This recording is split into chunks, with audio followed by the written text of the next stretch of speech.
Welcome to the premiere of Daily Fantasy Shorts, where we're always on point and to the point. This week's video on Slate strategy will give you all the relevant course info and which stats you should focus in on while doing your research. Don't forget to like and subscribe to our channel, and join us again tomorrow, where we'll give you all the best value picks this week.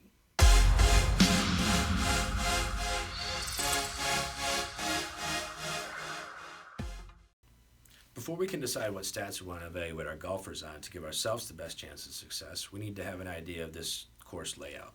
This is the AT&T Byron Nelson, played at TPC Craig Ranch in McKinney, Texas. And this is a par 72 with bent grass greens, 7,468 yards, and this is the inaugural edition. So this hosted no PGA Tour events to date. It's hosted Korn Ferry Tour and qualifiers for the PGA Tour, but nothing on the tour schedule ever. So it's total unknown. Throw out course history. Typically throw it out most weeks anyway. It's not a very good indicator of future success, but especially this week we have nothing to go off of. Nice clean slate. So let's focus on what we do know. The last 7 first-time venues, the winning score has been -18 to -25, and the scoring round average at those venues has been 69.97. So what we can expect is a lot of birdies this week, a lot of low scores, and we'll talk about what kind of golfers we want to target to get those low scores in just a moment.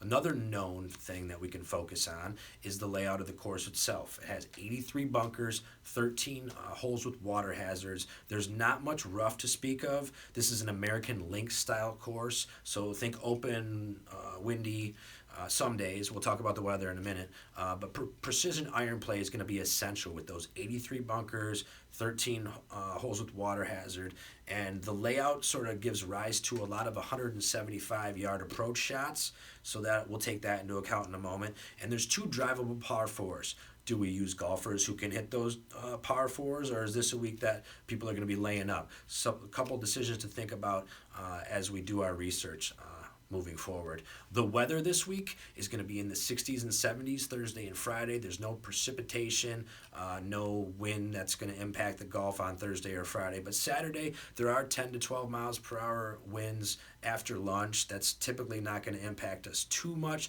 Sunday, up to 15 mile per hour wind with a 20 to 40% chance of rain. So Thursday and Friday, I don't think it's going to impact much of the choice on golf. Maybe I pick a few golfers who are good in the weather, hoping to get through to Saturday. But by and large, I'm not going to take the weather into account, considering the cut days, Thursday and Friday, prior to the cut, look really good.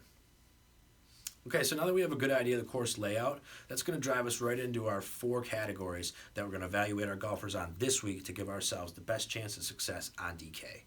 Those 4 categories are as follows. Par 4 efficiency between 450 and 500 yards. After taking a look at the course layout, most of the par 4s on this are between that yardage, so that is the most important statistical category for us to evaluate our golfers on.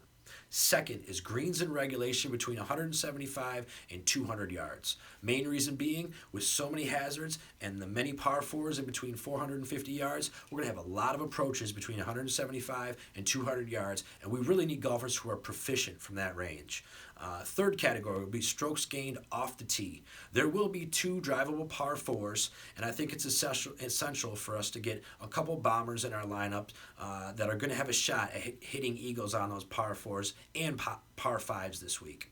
The last category I want to evaluate golfers on is birdie or better percentage. The reason being is back to the beginning of the video when I referred to lots of birdies. I want to amplify that. If you're good at getting birdies, you're going to double down and get more here at this venue. So I just want to compound that. Birdie or better percentage is the 4th and final category to evaluate.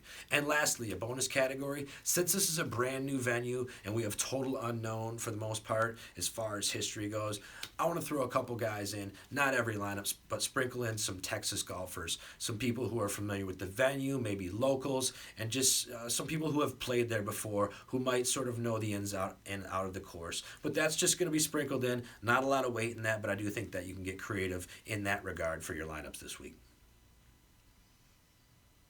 Thanks as always for joining us. Please be sure to like and subscribe to our YouTube channel, and join us tomorrow where I'll be revealing our best value picks for this week's slate.